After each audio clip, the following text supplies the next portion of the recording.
पालघर जिल्ह्यातील मनोर पोलीस ठाण्याच्या हद्दीमध्ये मुंबई अहमदाबाद राष्ट्रीय महामार्गावर आज पहाटे भीषण अपघाताची घटना घडली आहे। या अपघातामध्ये पायी चालणाऱ्या एका अनोळखी पुरुषाचा जागीच मृत्यू झाला असून अपघातानंतर संबंधित वाहन चालक घटनास्थळावरून फरार झालाय। ही घटना दिनांक 16 डिसेंबर 2025 रोजी सकाळी 4:30 वाजेच्या सुमारास मुंबई अहमदाबाद हायवेवरील हालोली पाडुसपाडा तालुका जिल्हा पालघर येथे घडली आहे।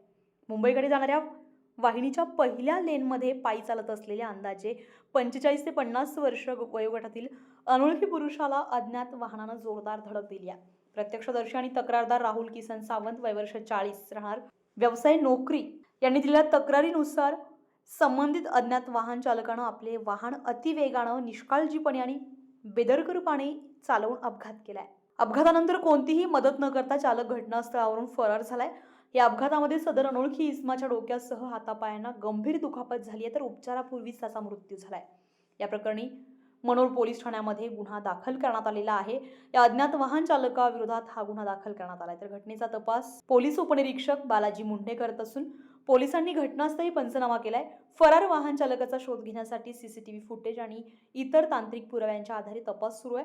दरम्यान मृत इसमाची ओळख अद्याप पटलेली नसून नागरिकांनी कोणतीही माहिती असल्यास मनोर पोलीस ठाण्याशी संपर्क साधावा असं आवाहन पोलिसांकडून करण्यात आलंय।